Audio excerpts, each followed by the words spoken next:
देखो जी, ਜਦੋਂ ਕਾਰਜਵੀਰ ਸਰਪੰਚ ਸੀਗੇ ਪਹਿਲੋਂ ਤੇ ਇਸ ਪਿੰਡ ਬਹੁਤ ਪਿਛੜਿਆ ਸੀਗਾ ਤੇ ਇੱਥੇ ਜਦੋਂ ਮੈਂ ਛੋਟਾ ਸੀਗਾ ਉਦੋਂ ਤੇ ਸਕੂਟਰ ਤੇ ਜਦੋਂ ਕਿਤੇ ਮੀਂਹ ਪੈ ਜਾਣਾ ਨਾ ਤੇ ਸਕੂਟਰ ਤੇ ਆ ਪਰਲੇ ਬੰਨੇ ਜਾਣਾ ਤੇ ਸਕੂਟਰ ਘੁੰਮ ਕੇ ਚਿੱਕੜ ਤੋਂ ਤੇ ਇੱਧਰ ਨੂੰ ਫਿਰ ਉਹਦਾ ਵਾਪਸ ਮੂੰਹ ਹੋ ਜਾਂਦਾ ਸੀਗਾ। पर कारजवीर ने ते साडे परिवार ने सारिਆਂ ने ते ਜਿਹੜੇ ਸਾਡੇ ਨਾਲ उस टाइम ਸਹੁੰ खा के तुरे ਸੀਗੇ कि चाहे जो मर्जी हो जाए पर ਅਸੀਂ ਤੁਹਾਡਾ साथ नहीं ਛੱਡਾਂਗੇ जो ਅੱਜ ਦੂਜੇ ਪਾਸੇ ਜਾ ਕੇ ਸਰਪੰਚ ਬਣੇ ਆ।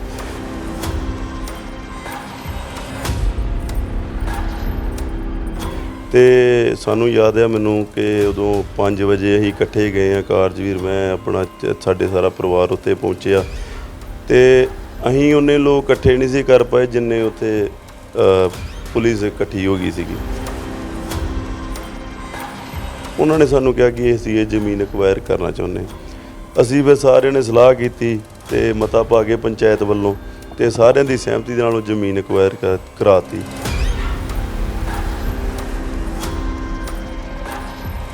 ਉੱਥੋਂ ही डिवेलपमेंट करते हैं। फिर ਆਪਾਂ पूरे पिंड ਦੇ ਵਿੱਚ सीवरेज पवाया, जिम बनाया, स्ट्रीट लाइटां, सोलर लाइटां, कॉन्क्रीट ਦੀਆਂ गलियां बनाईਆਂ, जिम पिंड ਦੇ ਬੱਚਿਆਂ ਨੂੰ ਅਸੀਂ फ्री ਕੀਤਾ कि ਤਾਂ कि कोई गरीब बंदा ਇਹ ना कह सके कि हाँ मैं पैसे करके जिम 'ਚ नहीं जा सकता।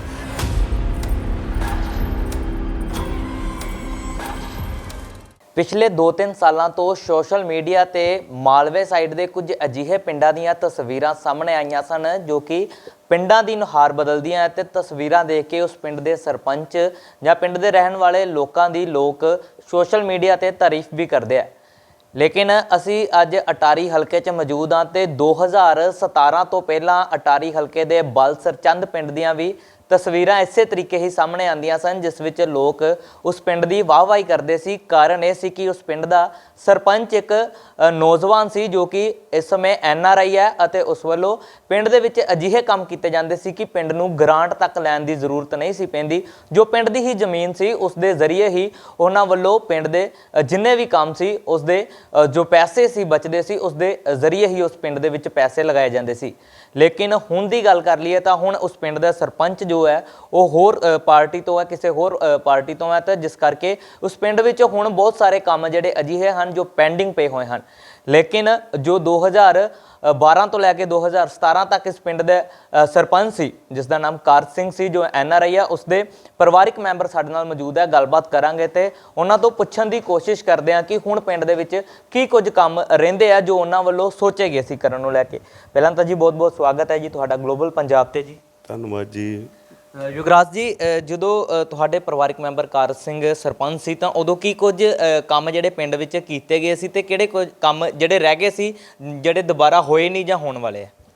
ਵੇਖੋ ਜੀ, ਜਦੋਂ कारजवीर ਸਰਪੰਚ ਸੀਗੇ ਪਹਿਲੋਂ ਤੇ ਇਸ ਪਿੰਡ ਬਹੁਤ ਪਿਛੜਿਆ ਸੀਗਾ ਤੇ ਇੱਥੇ ਜਦੋਂ ਮੈਂ ਛੋਟਾ ਸੀਗਾ ਉਦੋਂ ਤੇ ਸਕੂਟਰ ਤੇ ਜਦੋਂ ਕਿਤੇ ਮੀਂਹ ਪੈ ਜਾਣਾ ਨਾ ਤੇ ਅਸੀਂ ਸਕੂਟਰ ਤੇ ਆ ਪਰਲੇ ਬੰਨੇ ਜਾਣਾ ਤੇ ਸਕੂਟਰ ਘੁੰਮ ਕੇ ਚਿੱਕੜ ਤੋਂ ਤੇ ਇੱਧਰ ਨੂੰ ਫਿਰ ਉਹਦਾ ਵਾਪਸ ਮੂੰਹ ਹੋ ਜਾਂਦਾ ਸੀਗਾ।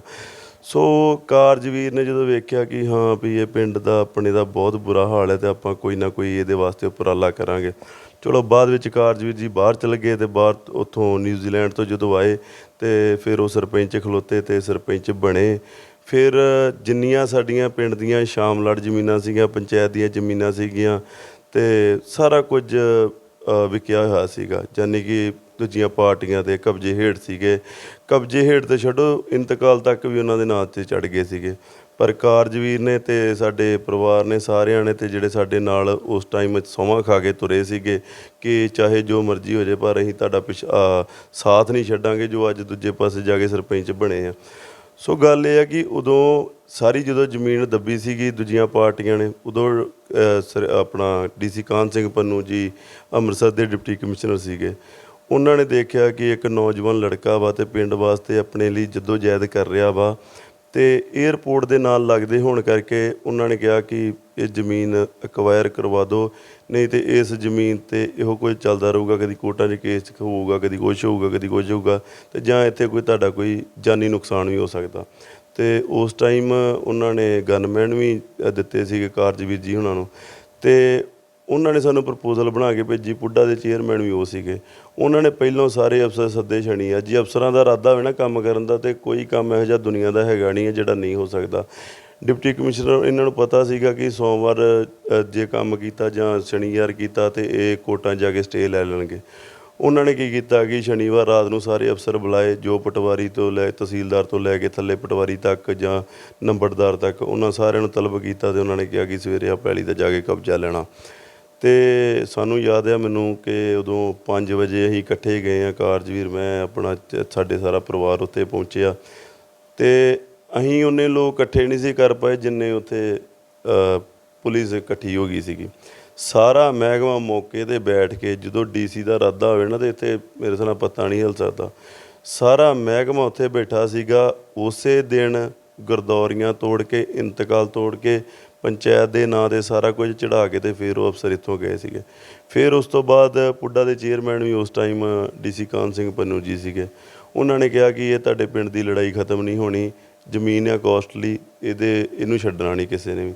ਸੋ ਉਹਨਾਂ ਨੇ ਸਾਨੂੰ ਪ੍ਰਪੋਜ਼ਲ ਬਣਾ ਕੇ ਭੇਜਿਆ ਮਹਿਕਮੇ ਵੱਲੋਂ ਕਿ ਇਹ ਆਪਣਾ ਕੀਮਤੀ ਜ਼ਮੀਨ ਹੈ, ਕੱਲ੍ਹ ਨੂੰ ਸਰਕਾਰ ਦੇ ਅਦਾਰੇ ਦੇ ਵਿੱਚ ਕਿਤੇ ਵੀ ਕੰਮ ਆਊਗੀ। ਉਹਨਾਂ ਨੇ ਸਾਨੂੰ ਕਿਹਾ ਕਿ ਅਸੀਂ ਇਹ ਜ਼ਮੀਨ ਐਕਵਾਇਰ ਕਰਨਾ ਚਾਹੁੰਦੇ। ਅਸੀਂ ਫਿਰ ਸਾਰਿਆਂ ਨੇ ਸਲਾਹ ਕੀਤੀ ਤੇ ਮਤਾ ਪਾ ਕੇ ਪੰਚਾਇਤ ਵੱਲੋਂ, ਤੇ ਸਾਰਿਆਂ ਦੀ ਸਹਿਮਤੀ ਦੇ ਨਾਲ ਉਹ ਜ਼ਮੀਨ ਐਕਵਾਇਰ ਕਰਾਤੀ। ਸਰਕਾਰੀ ਰੇਟ ਉਸ ਟਾਈਮ 1 ਕਰੋੜ ਰੁਪਈਆ ਸੀਗਾ 1 ਕਿੱਲੇ ਦਾ। 9 ਕਿੱਲੇ ਸੀ, 9 ਦੇ 9 ਕਿੱਲੇ ਐਕਵਾਇਰ ਕਰਵਾ ਦਿੱਤੇ ਗਏ, ਜਿਹਦਾ ਸਾਨੂੰ 9 ਕਰੋੜ ਰੁਪਈਆ ਪੰਚਾਇਤ ਨੂੰ ਮਿਲਿਆ। ਜੋ ਸਾਡੇ ਪਿੰਡ ਦੇ ਲੋਕ ਸੀਗੇ ਜਿਨ੍ਹਾਂ ਦੀਆਂ ਬਚਤਾਂ ਦੀ ਕਟੌਤੀ ਸੀ ਜਾਂ ਕਿੱਦਾਂ, ਉਹ ਲੋਕ ਕਹਿੰਦੇ ਸੀ ਕਿ ਇਹ ਪੈਸੇ ਨੂੰ ਵੰਡ ਦਿੱਤਾ ਜਾਵੇ, ਨਾ ਕਿ ਪੰਚਾਇਤ ਖਾਤੇ ਜਮ੍ਹਾਂ ਕਰ। ਪਰ ਕਾਰਜਵੀਰ ਜੀ ਨੇ ਸੋਚਿਆ ਕਿ ਨਹੀਂ, ਜੇ ਵੰਡੇ ਗਏ ਤੇ ਜੇ ਲੋਕ ਇੰਨੇ ਪੈਸੇ ਨਾਲ ਨਹੀਂ ਰੱਜਣ ਡੇ ਤੇ ਇਹ ਪੈਸੇ ਨਾਲ ਰੱਜ ਜਾਣਗੇ। ਕਾਰਜਵੀਰ ਜੀ ਨੇ ਪੰਚਾਇਤ ਦੇ ਫੰਡ ਦੇ ਵਿੱਚ ਸਾਰੇ ਪੈਸੇ ਜਮ੍ਹਾਂ ਕਰਵਾ ਦਿੱਤੇ ਗਏ। ਫਿਰ ਉਹਦੀਆਂ FDਆਂ ਕਰਵਾ ਦਿੱਤੀ ਗਈਆਂ। ਫਿਰ ਉਹਦਾ ਜੋ 60-65 ਲੱਖ ਰੁਪਈਆ ਸਾਨੂੰ ਵਿਆਜ ਮਿਲਦਾ ਸੀਗਾ ਸਾਲ ਦਾ, ਉਹ ਤੋਂ ਹੀ ਇਹ ਡਿਵੈਲਪਮੈਂਟ ਕਰਦੇ ਨੇ। ਫਿਰ ਆਪਾਂ ਪੂਰੇ ਪਿੰਡ ਦੇ ਵਿੱਚ ਸੀਵਰੇਜ ਪਵਾਇਆ, ਜਿਮ ਬਣਾਇਆ, ਸਟਰੀਟ ਲਾਈਟਾਂ, ਸੋਲਰ ਲਾਈਟਾਂ, ਕੰਕਰੀਟ ਦੀਆਂ ਗਲੀਆਂ ਬਣਾਈਆਂ। ਜਿਮ ਪਿੰਡ ਦੇ ਬੱਚਿਆਂ ਨੂੰ ਅਸੀਂ ਫ੍ਰੀ ਕੀਤਾ ਕਿ ਤਾਂ ਕਿ ਕੋਈ ਗਰੀਬ ਬੰਦਾ ਇਹ ਨਾ ਕਹਿ ਸਕੇ ਕਿ ਹਾਂ ਮੈਂ ਪੈਸੇ ਕਰਕੇ ਜਿਮ 'ਚ ਨਹੀਂ ਜਾ ਸਕਦਾ। ਅਸੀਂ ਪਿੰਡ ਦਾ, ਸਾਡੇ ਦਾ ਕੋਈ ਵੀ ਬੱਚਾ ਵਾ, ਭਾਵੇਂ ਜਿਹਦੇ ਨਾਲ ਮਰਜ਼ੀ ਸੰਬੰਧ ਰੱਖਦਾ, ਉਸ ਨੂੰ ਅੱਜ ਵੀ ਜਿਮ ਫ੍ਰੀ ਆ। ਕਿਉਂਕਿ ਜਦੋਂ ਇੱਕ ਵਾਰੀ ਕੋਈ ਵੀ ਸਰਕਾਰ ਹੋਵੇ ਜਾਂ ਕੋਈ ਪੰਚਾਇਤ ਜਿਹੜਾ ਇੱਕ ਹੀ ਕੰਮ ਕਰ ਜਾਂਦੇ ਆ, ਮੁੜ ਕੇ ਦੂਜਿਆਂ ਨੂੰ ਬਦਲਣ ਦੀ ਹਿੰਮਤ ਨਹੀਂ ਰੱਖਦਾ। ਸੋ ਉਸ ਹਾਲਾਤਾਂ ਦੇ ਵਿੱਚ ਤੇ ਅੱਜ ਦੇ ਹਾਲਾਤਾਂ ਵਿੱਚ ਫ਼ਰਕ ਇਹ ਪੈ ਗਿਆ ਜੇ, ਉਦੋਂ ਜਨੂੰਨ ਸੀਗਾ ਤੇ ਅੱਜ ਇੱਕ ਸਿਰਫ ਉਹ ਜਿਹੜਾ ਟੈਗ ਲਾਉਣਾ ਹੁੰਦਾ ਨਾ ਕਿ ਸਰਪੰਚੀ ਦਾ, ਬਸ ਉਹ ਜੇ, ਹੋਰ ਕੁਛ ਨਹੀਂ ਜੀ। ਉਸ ਸਮੇਂ ਸਫਾਈ ਬਹੁਤ ਜ਼ਿਆਦਾ ਕਹਿੰਦੇ ਹੁੰਦੀ ਸੀ ਪਿੰਡ ਦੇ ਵਿੱਚ। ਅਗਰ ਕੋਈ ਬਾਹਰੋਂ ਵੀ ਆਉਂਦਾ ਸੀ ਤੇ ਉਹ ਪਿੰਡ ਦੀ ਸਫਾਈ ਦੇਖ ਕੇ ਜ਼ਰੂਰ ਪੁੱਛਦਾ ਸੀ ਕਿ ਪਿੰਡ ਦਾ ਸਰਪੰਚ ਕੌਣ ਹੈ। ਲੇਕਿਨ ਅਗਰ ਹੁਣ ਦੀ ਗੱਲ ਕਰੀਏ ਤੇ ਹੁਣ ਹਾਲਾਤ ਕਾਫੀ ਤਰਸਯੋਗ ਵੀ ਦਿਖਦੇ ਪਏ ਆ। ਤਾਂ ਕੀ ਲੱਗਦਾ ਹੈ ਕਿ ਹੁਣ ਦੇ ਸਰਪੰਚ ਕੰਮ ਕਿਉਂ ਨਹੀਂ ਕਰ ਪਾ ਰਹੇ? ਵੇਖੋ ਜੀ, ਮੈਂ ਤੁਹਾਨੂੰ ਸਿੰਪਲ ਗੱਲ ਦੱਸਦਾ ਕਿ 12 ਜਦੋਂ ਸਾਨੂੰ ਅਵਾਰਡ ਮਿਲਿਆ ਸੀਗਾ, ਕਾਰਜਵੀਰ ਉਦੋਂ ਬਾਹਰ ਚਲ ਗਏ ਸੀਗੇ। ਉਦੋਂ ਦੂਸਰੀ ਸਰਪੰਚੀ ਸਟਾਰਟ ਹੋ ਗਈ ਰਿਜ਼ਰਵ ਸੀਟਸ ਵਾਲੀ, ਠੀਕ ਆ। ਅਤੇ ਉਦੋਂ ਸਾਰੀ ਕਮਾਂਡ ਮੇਰੇ ਕੋਲ ਸੀਗੀ।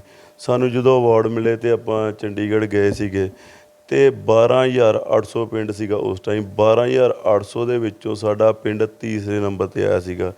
ਅਤੇ ਤੀਸਰੇ ਨੰਬਰ 'ਤੇ ਪਿੰਡ ਲਿਆਉਣਾ ਕੋਈ ਖਾਲਾ ਜੀ ਦਾ ਵਾੜਾ ਨਹੀਂ। ਜੇ ਕੁਝ ਕੀਤਾ ਸੀਗਾ ਤਾਂ ਹੀ ਉਹ ਤੀਸਰੇ ਨੰਬਰ 'ਤੇ ਚੁਣਿਆ ਗਿਆ ਸੀਗਾ। ਅਤੇ ਇਹ ਕੋਈ ਛੋਟੇ ਮੋਟੇ ਅਫਸਰ ਨੇ ਤੇ ਕੋਈ ਇਹਦਾ ਸਰਵੇ ਕੀਤਾ ਨਹੀਂ ਹੋਊਗਾ, ਕੋਈ ਵੱਡੇ ਲੈਵਲ ਦੇ ਅਫਸਰ ਨੇ ਕਰਕੇ ਸਰਵੇ, ਅਤੇ ਫਿਰ ਹੀ ਸਾਨੂੰ ਅਵਾਰਡ ਮਿਲਿਆ ਸੀਗਾ। ਸੋ ਉਸ ਮਿਹਨਤ ਜਿਹੜੀ ਕਾਰਜਵੀਰ ਨੇ ਕੀਤੀ, ਉਹਦਾ ਫਲ ਬਾਅਦ ਵਿੱਚ ਮਿਲਿਆ। ਅਤੇ ਉਸ ਦੌਰਾਨ ਮੈਨੂੰ ਵੀ ਸੀਗਾ ਕਿ ਆਪਾਂ ਵੀ ਜਿੱਦਾਂ ਕਾਰਜਵੀਰ ਨੇ ਨਾਂ ਰੋਸ਼ਨ ਕੀਤਾ, ਆਪਾਂ ਵੀ ਕਰਨਾ। ਸੋ ਮੈਨੂੰ ਵੀ ਬੜਾ ਸੀਗਾ। ਅਤੇ ਸਾਡੇ ਬ੍ਰਦਰ ਸੀਗੇ ਆਪਣਾ ਸੁਖਬੀਰ ਭਾਜੀ, ਉਹ ਵੀ ਹਾਲਾਂਕਿ ਉਹ ਪੁਲਿਸ 'ਚ ਜੋਬ ਕਰਦੇ ਨੇ, ਪਰ ਫਿਰ ਵੀ ਉਹ ਕਦੀ ਨਾ ਕਦੀ ਟਾਈਮ ਕੱਢ ਕੇ ਉਹ ਵੀ ਸਾਡੇ ਨਾਲ ਸਫਾਈ ਕਰਦੇ ਹੁੰਦੇ ਸੀ ਕਿ ਇਹ ਆਪਣਾ ਪਿੰਡ ਆ ਅਤੇ ਸਾਨੂੰ ਇਹਦਾ ਦਰਦ ਆ। ਅੱਜ ਤੁਸੀਂ ਸਟੇਡੀਅਮ ਦੇ ਵਿੱਚ ਜਾ ਕੇ ਵੇਖ ਲਓ, ਸਾਰੇ ਆਲੇ ਦੁਆਲੇ ਬੂਟੀ ਦੇ ਨਾਲ ਭਰਿਆ। ਮੇਰੇ ਹਿਸਾਬ ਨਾਲ ਕੋਈ ਅੱਤਵਾਦੀ ਇੱਥੇ ਵੜ ਜੇ ਨਾ ਆ ਕੇ, ਉਹਨੂੰ ਲੱਭਣਾ ਮੇਰੇ ਹਿਸਾਬ ਨਾਲ ਅੱਧਾ ਘੰਟੇ 2 ਘੰਟੇ ਲੱਗ ਜਾਣਗੇ, ਜਿੰਨਾ ਉੱਥੇ ਗੰਦ ਪਿਆ। ਸਟੇਡੀਅਮ ਦਾ ਬੇੜਾ ਗਰਕ ਹੋ ਗਿਆ, ਪੱਥਰ ਤੋੜਤੇ ਲੋਕਾਂ ਨੇ। ਜਿਮ ਦੇ ਵਿੱਚ ਚਲ ਜਾਓ, ਜਿਮ ਦੇ ਵਿੱਚ ਮਸ਼ੀਨਾਂ ਦੀਆਂ ਤਾਰਾਂ ਟੁੱਟ ਗਈਆਂ, ਮਸ਼ੀਨਾਂ ਦੇ ਜਿਹੜੇ ਉਹ ਦੂਜੇ ਹੁੰਦੇ ਆ ਲੋਹੇ ਦੀਆਂ ਰੋਡਾਂ ਵਿੱਚ ਹੁੰਦੀਆਂ ਉਹ ਟੁੱਟ ਗਈਆਂ, ਮੇਨਟੇਨੈਂਸ ਨਾਂ ਦਾ ਤੇ ਕੋਈ ਅੱਖਰ ਹੀ ਨਹੀਂ ਨਾ ਰਹਿ ਗਿਆ। ਤੇ ਜਿਹੜੇ ਉੱਥੇ 3-4 ਬੰਦੇ ਬਿਠਾਏ ਇਹਨਾਂ ਨੇ, ਉਹ ਜੋ ਵੀ ਫੀਸ ਇਕੱਠੀ ਹੁੰਦੀ, ਜਿਹੜੇ ਬਾਹਰੋਂ ਲੋਕ ਆਉਂਦੇ ਉਹਨਾਂ ਕੋਲ ਫੀਸ ਲੈਂਦੇ ਆਪਾਂ, ਤੇ ਉਹਨਾਂ ਕੋਲ ਜਿਹੜਾ ਪੈਸਾ ਇਕੱਠਾ ਹੁੰਦਾ ਵਾ ਉਹ ਰਲ ਮਿਲ ਕੇ ਖਾਈ ਖੁਈ ਜਾਂਦੇ ਆ, ਤੇ ਉਹ ਕਹਿੰਦੇ ਕਿ ਲਓ ਨਜ਼ਾਰੇ, ਕੋਈ ਗੱਲ ਨਹੀਂ ਆ। ਸੋ ਗੱਲ ਇਹ ਆ ਕਿ ਪਹਿਲਾਂ ਤਾਂ ਆਪਣੀ ਨੀਤ ਸਾਫ਼ ਕਰਨੀ ਪਊਗੀ, ਫਿਰ ਆਪਾਂ ਪਿੰਡ ਲਈ ਕੁਝ ਕਰ ਸਕਦੇ। ਜੇ ਕਹੀਏ ਨਾ ਕਿ ਗਰਾਂਟਾਂ ਨਾਲ ਚੱਲਾਂਗੇ ਜਾਂ ਕਿੱਦਾਂ, ਘਰ ਖਵਾ ਕੇ ਤੇ ਫਿਰ ਹੀ ਤਮਾਸ਼ਾ ਵੇਖਿਆ ਜਾਂਦਾ ਜੀ। ਹੁਣ ਤੁਸੀਂ ਸਕੂਲ ਦੇਖੋਗੇ ਜਾ ਕੇ, ਸਕੂਲ ਜਿੱਦਾਂ ਸਾਡਾ ਇੱਦਾਂ ਹੀਰਾਂ ਵਾਲਾ ਸਕੂਲ ਬਣੀ ਹੋਊਗਾ। ਹੀਰਾਂ ਵਾਲਾ ਸਕੂਲ +2 ਤੱਕ ਹੈ, ਸਾਡਾ ਸਕੂਲ 8ਵੀਂ ਤੱਕ ਹੈ। ਬਾਥਰੂਮ ਜਾ ਕੇ ਦੇਖੋ, ਟੀਚਰਸ ਦੇ ਬਾਥਰੂਮ ਜਾ ਕੇ ਵੇਖੋ ਤੇ ਬੱਚਿਆਂ ਦੇ ਬਾਥਰੂਮ ਜਾ ਕੇ ਦੇਖੋ। ਕਿ ਮੈਂ ਜਦੋਂ ਸਾਡੇ ਕੋਲ ਸੀਗੀ ਪੰਚਾਇਤ, ਉਦੋਂ ਮੈਂ ਦੋਵਾਂ ਸਕੂਲਸ ਨੂੰ, ਮਿਡਲ ਨੂੰ ਤੇ ਪ੍ਰਾਇਮਰੀ ਨੂੰ, ਦੋਵਾਂ ਨੂੰ 2-2 ਇਨਵੇਟਰ ਦਿੱਤੇ ਸੀਗੇ। ਚੋਰੀ ਹੋ ਗਏ ਉਹਦਾ ਕੋਈ ਅਤਾ ਪਤਾ ਨਹੀਂ, ਸਿਲੰਡਰ ਚੋਰੀ ਹੋ ਗਏ ਉਹਦਾ ਕੋਈ ਅਤਾ ਪਤਾ ਨਹੀਂ। ਜਦੋਂ ਧਿਆਨ ਹੀ ਨਹੀਂ ਕਿਸੇ ਚੀਜ਼ ਵੱਲ, ਧਿਆਨ ਸਿਰਫ ਇਹ ਆ ਕਿ ਪੈਸਾ ਕਮਾਉਣਾ ਕਿੱਦਾਂ ਵਾ ਤੇ ਆਉਣਾ ਕਿੱਦਾਂ ਵਾ, ਬਸ। ਹੋਰ ਕੋਈ ਪਿੰਡ ਦਾ ਦਰਦ ਨਹੀਂ ਆ। ਕੋਈ ਮਰ ਜੇ, ਕੋਈ ਜੰਮ ਜੇ, ਉਹਨਾਂ ਨੂੰ ਕੋਈ ਲੈਣਾ ਦੇਣਾ ਨਹੀਂ। ਉਹਨਾਂ ਨੇ ਇੱਕੋ ਗੱਲ ਰੱਖੀ ਆ ਕਿ ਜਦੋਂ ਵੋਟਾਂ ਆਉਂਦੀਆਂ, ਪੈਸੇ ਲੈ ਕੇ ਲੋਕੀ ਵੋਟਾਂ ਪਾਉਂਦੇ, ਕੋਈ ਨਹੀਂ, ਜਿੱਥੇ 50 ਲੱਖਾਂ ਤੇ 60 ਲਾ ਦਾਂਗੇ, ਗੱਲ ਬਸ ਆ ਜੇ। ਯੁਵਰਾਜ ਜੀ, ਇੰਨੇ ਕੰਮ ਕੀਤੇ ਕਰ ਸਿੰਘ ਹੁਣਾਂ ਨੇ, ਫਿਰ ਕਾਰਨ ਕੀ ਇਹ ਪੈਸੇ ਦਾ ਹੀ ਕਾਰਨ ਰਿਹਾ ਕਿ ਜਿਹੜੀਆਂ ਸਰਪੰਚੀ ਦੀਆਂ ਵੋਟਾਂ ਹਾਰ ਗਏ, ਜਾਂ ਹੋਰ ਕਾਰਨ ਸੀ ਕੋਈ? ਵੇਖੋ ਜੀ, ਇੱਕ ਤਾਂ ਸਰਕਾਰ ਦਾ ਬਹੁਤ ਧੱਕਾਸ਼ਾਹੀ ਹੋਈ, ਠੀਕ ਆ। ਮੈਂ 4.5 ਸਾਲ ਤੱਕ ਕਿਸੇ ਨਾਲ ਇਹ ਜ਼ਿਕਰ ਹੀ ਨਹੀਂ ਕੀਤਾ, ਕਿਉਂਕਿ ਉਹ ਕਹਿੰਦੇ ਹੁੰਦੇ ਨਾ ਕਿ ਜਦੋਂ ਬੰਦਾ ਹਾਰ ਜੇ ਜਾਂ ਕੁਝ, ਤੇ ਉਹ ਫਿਰ ਕੋਈ ਨਾ ਕੋਈ ਬਹਾਨਾ ਬਣਾਉਂਦਾ ਵਾ। ਸੋ ਇਸ ਕਰਕੇ ਆਪਾਂ ਕਦੀ ਇਹ ਗੱਲ ਹੀ ਨਹੀਂ ਕੀਤੀ। ਤੇ ਅੱਜ ਗੱਲ ਇਹ ਤਾਂ ਕਰਨ ਨੇ ਕਿਉਂਕਿ ਹੁਣ ਸਾਡਾ ਵੀ ਸਮਾਂ ਆ ਗਿਆ ਵਾ। ਤੇ ਹੁਣ ਜੇ ਧੱਕਾਸ਼ਾਹੀ ਇਹਨਾਂ ਨੇ ਕੀਤੀ ਨਾ, ਹੁਣ ਇਹਨਾਂ ਨੂੰ ਇਵੇਂ ਕਰਕੇ ਵਿਖਾਵਾਂਗੇ ਕਿ ਕਿੱਦਾਂ ਧੱਕੇਸ਼ਾਹੀ ਹੁੰਦੀ ਹੈ। ਬਾਕੀ ਪਰਮਾਤਮਾ ਦੀ ਇੰਨਾ ਕਿਰਪਾ ਵਾ, ਲੋੜ ਨਾ ਹੀ ਪਵੇ ਤੇ ਨਾ ਪੈਣੀ ਹੈ ਜੀ। ਅੱਗੋਂ ਜੋ ਸਰਪੰਚੀ ਦੇ ਚੋਣਾਂ ਆ ਰਹੀਆਂ, ਉਸ ਲਈ ਪੂਰੀ ਤਿਆਰੀ ਕੀਤੀ ਜਾ ਰਹੀ ਹੈ? ਮੈਂ ਨਾ ਜੀ, ਤਿਆਰੀ ਸਾਡੇ ਨਾਲੋਂ ਜ਼ਿਆਦਾ ਸਾਡੇ ਵਰਕਰ ਤਿਆਰੀ ਕਰਕੇ ਬੈਠੇ ਆ ਜੀ। ਪਿਛਲੀ ਵਾਰ ਕੀ ਸੀਗਾ ਕਿ ਸਾਰਾ ਕੁਝ ਵਿਪਰੀਤ ਸੀਗਾ, ਸਰਕਾਰ ਵੀ ਅਗੇਂਸਟ, ਸਾਰਾ ਕੁਝ ਅਗੇਂਸਟ। ਇੱਕ 10 ਸਾਲ ਦੀ ਐਂਟੀ ਕਮੈਂਸੀ ਹੋ ਗਈ ਸੀਗੀ। ਤੇ ਅੱਜ ਤੁਸੀਂ ਵੇਖੋ ਕਿ ਇੱਕ ਵਾਰਡ ਦੇ ਵਿੱਚ 3-3 ਮੈਂਬਰਾਂ ਦੇ ਫੋਨ ਆਉਂਦੇ ਆ ਮੈਨੂੰ ਕਿ ਆਹ ਵਾਰਡ 'ਚ ਮੈਂ ਖਲੋਣਾ ਹੀ ਐਰਕੀ। ਤੇ ਪਿਛਲੀ ਵਾਰ ਜਿਹਨੂੰ ਖਿਲਾਰੀ ਦਾ ਉਹ ਭੱਜ ਜਾਂਦਾ ਸੀ। ਐਰਕੀ ਮਹਾਰਾਜ ਦੀ ਕਿਰਪਾ ਵਾ, ਐਰਕੀ ਬਹੁਤ ਬਹੁਮਤ ਨਾਲ ਜਿੱਤਾਂਗੇ। ਤੇ 5 ਸਾਲ ਦੇ ਵਿੱਚ ਤੁਸੀਂ ਜਦੋਂ 5 ਸਾਲ ਛੱਡੋ, ਤੁਸੀਂ 2 ਸਾਲਾਂ ਬਾਅਦ ਆਇਓ ਤੇ ਮੁੜ ਕੇ ਤੁਸੀਂ ਕਹੋਗੇ ਕਿ ਅੱਛਾ ਜਗਰਾਜ ਜੀ ਉਹ ਪਿੰਡ ਹੈ ਜਿਸ 'ਚ ਉਦੋਂ ਹੀ ਇੰਟਰਵਿਊ ਕਰਕੇ ਗਏ ਸੀ। ਕਹਿਣ ਦਾ ਮਤਲਬ ਜੋ ਕਰ ਸਿੰਘ ਦਾ ਵੇਲੇ ਦਾ ਜੋ ਸਰਪੰਚੀ ਦਾ ਉਹਨਾਂ ਦਾ ਰਾਜ ਸੀ, ਉਹ ਹਾਲਾਤ ਦੁਬਾਰਾ ਤੁਸੀਂ ਫਿਰ ਬਣਾਓਗੇ ਕਿ ਸੁਨਹਿਰੀ ਤਸਵੀਰਾਂ ਸਾਹਮਣੇ ਆਉਣਗੀਆਂ? ਦੇਖੋ, ਕਾਰਜਵੀਰ ਹੈਗਾ ਮੇਰਾ ਗੁਰੂ, ਠੀਕ ਹੈ। ਜੇ ਗੁਰੂ ਨੇ ਇੰਨੇ ਕੰਮ ਕੀਤੇ ਆ ਨਾ, ਤੇ ਚੇਲੇ ਨੇ ਗੁਰੂ ਤੋਂ ਹੀ ਵੱਧ ਕਰ ਜਾਣੇ, ਠੀਕ ਹੈ। ਤੇ ਦੁਨੀਆ ਯਾਦ ਰੱਖੇ ਮੈਂ ਉਹ ਕੰਮ ਕਰਦਾ ਵਾਂ। ਜੇ ਅੱਜ ਸਾਡੇ ਦਾਦਾ ਜੀ ਸਰਦਾਰ ਇੰਦਰ ਸਿੰਘ ਨੰਬਰਦਾਰ ਜੀ, ਉਹ 'ਚ ਭਾਵੇਂ ਇਸ ਦੁਨੀਆ ਤੋਂ ਚਲ ਗਏ ਨੇ। ਸਾਡੇ ਤਾਇਆ ਜੀ ਸਰਦਾਰ ਨੋਕ ਸਿੰਘ ਜੀ ASI ਸੀਗੇ, ਉਹ ਦੁਨੀਆ ਤੋਂ ਚਲ ਗਏ, ਬਟ ਉਹਨਾਂ ਦੇ ਚੰਗੇ ਕੰਮਾਂ ਨੂੰ ਅੱਜ ਵੀ ਲੋਕ ਯਾਦ ਕਰਦੇ ਆ। ਮੈਂ ਉਸ ਚੀਜ਼ ਨੂੰ ਮਾਈਂਡ ਦੇ ਵਿੱਚ ਸੈੱਟ ਕਰਕੇ ਰੱਖਿਆ ਵਾ ਕਿ ਪਿੰਡ 'ਚ ਕਦੀ ਮਾੜਾ ਕਰਮ ਨਹੀਂ ਕਰਨਾ। ਅਸੀਂ ਮਰ ਵੀ ਜਾਵਾਂਗੇ, ਸਾਡੇ ਬੱਚਿਆਂ ਨੂੰ ਕੋਈ ਇਹ ਨਾ ਕਵੇ ਕਿ ਜਗਰਾਜ ਨੇ ਆਹ ਮਾੜਾ ਕੰਮ ਕੀਤਾ, ਕਾਰਜ ਨੇ ਆਹ ਮਾੜਾ ਕੰਮ ਕੀਤਾ, ਜਾਂ ਫਲਾਣੇ ਨੇ ਆਹ ਕੰਮ ਕੀਤਾ। ਜਿੱਦਣ ਕੋਈ ਸਾਡੇ 'ਤੇ ਦੋਸ਼ ਸਾਬਿਤ ਕਰ ਦੂਗਾ ਨਾ, ਉਦਣ ਆਪਾਂ ਸਿਆਸਤ ਹੀ ਛੱਡ ਦਾਂਗੇ ਜੀ।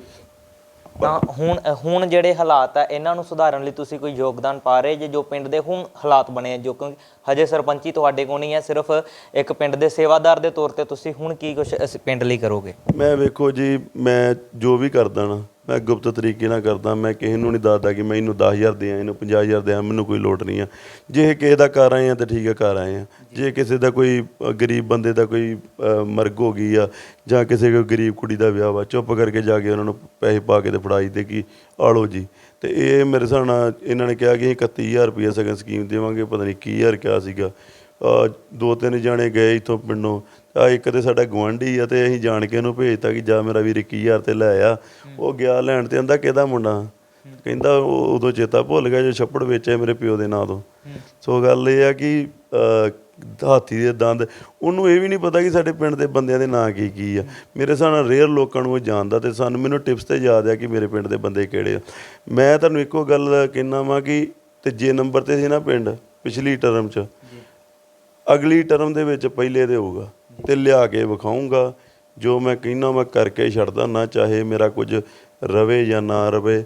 ਧੇਲੀ ਵੱਲ ਵੇਖਣਾ ਨਹੀਂ, ਚਵਾਨੀ ਵੱਲ ਵੇਖਣਾ ਨਹੀਂ, ਘਰ ਫੂਕ ਕੇ ਤਮਾਸ਼ਾ ਵੇਖਾਂਗੇ। ਜੀ ਬਹੁਤ ਬਹੁਤ ਧੰਨਵਾਦ। ਤਾਂ ਇਹ ਸੀ ਯੁਗਰਾਜ ਸਿੰਘ ਜੋ ਕਿ ਪਿੰਡ ਦੇ ਨੌਜਵਾਨ ਸੀ। ਉਹਨਾਂ ਦਾ ਕਹਿਣਾ ਹੈ ਕਿ ਜਦੋਂ ਉਹਨਾਂ ਦੇ ਭਰਾ ਕਾਰਜ ਸਿੰਘ ਦੀ ਸਰਪੰਚੀ ਸੀ ਪਿੰਡ ਦੇ ਵਿੱਚ, ਤਾਂ ਉਦੋਂ ਬਹੁਤ ਸਾਰੇ ਉਹਨਾਂ ਨੇ ਪਿੰਡ ਦੇ ਵਿਕਾਸ ਦੇ ਕਾਰਜ ਕੀਤੇ ਸਨ। ਤਾਂ ਇਸ ਤੋਂ ਇਲਾਵਾ ਜੋ ਪਿੰਡ ਦੀ ਪੰਚਾਇਤੀ ਜ਼ਮੀਨ ਸੀ ਉਹਨੂੰ ਸਰਕਾਰ ਕੋਲ ਦੇ ਕੇ ਜੋ ਉਸ ਦਾ ਪੈਸਾ ਮਿਲਿਆ ਸੀ, ਉਸ ਦੇ ਪੈਸੇ ਦੇ ਜੋ ਵਿਆਜ ਆਉਂਦਾ ਬੈਂਕ ਤੋਂ, ਉਸ ਦੇ ਜ਼ਰੀਏ ਹੀ ਪਿੰਡ ਦਾ ਸਾਰਾ ਵਿਕਾਸ ਕੀਤਾ ਤੇ ਕਿਸੇ ਵੀ ਸਰਕਾਰ ਕੋਲ ਗ੍ਰਾਂਟ ਨਹੀਂ ਸੀ ਲਿੱਤੀ, ਜਿਸ ਕਰਕੇ ਪਿੰਡ ਤੀਸਰੇ ਨੰਬਰ ਤੇ ਆਇਆ ਸੀ। ਲੇਕਿਨ ਹੁਣ ਦੁਬਾਰਾ ਸਰਪੰਚੀ ਦੀਆਂ ਚੋਣਾਂ ਨਜ਼ਦੀਕ ਆ ਗਈਆਂ ਤਾਂ ਉਹਨਾਂ ਦਾ ਕਹਿਣਾ ਹੈ ਕਿ ਇਸ ਵਾਰ ਉਹ ਖੁਦ ਸਰਪੰਚੀ ਲੜਨਗੇ ਤੇ ਦੁਬਾਰਾ ਉਸੇ ਤਰੀਕੇ ਨਾਲ ਹੀ ਪਿੰਡ 'ਚ ਵਿਕਾਸ ਕਾਰਜ ਸ਼ੁਰੂ ਕਰਨਗੇ। ਤੇ ਉਹਨਾਂ ਦਾ ਇਹ ਵੀ ਦਾਅਵਾ ਹੈ ਕਿ ਇਸ ਵਾਰ ਉਹ ਪਿੰਡ ਆਪਣੇ ਨੂੰ ਪੂਰੇ ਪੰਜਾਬ 'ਚੋਂ ਤੀਸਰੇ ਨਹੀਂ ਪਹਿਲੇ ਨੰਬਰ ਤੇ ਲਿਆਉਣ ਲਈ ਪੂਰੀ ਜੱਦੋਜਹਿਦ ਵੀ ਕਰਨਗੇ। ਕੈਮਰਾਮੈਨ ਪ੍ਰਦੀਪ ਦੇ ਨਾਲ ਮੁਕੇਸ਼ ਮਹਿਰਾ, ਗਲੋਬਲ ਪੰਜਾਬ ਟੀਵੀ, ਅੰਮ੍ਰਿਤਸਰ, ਅਟਾਰੀ।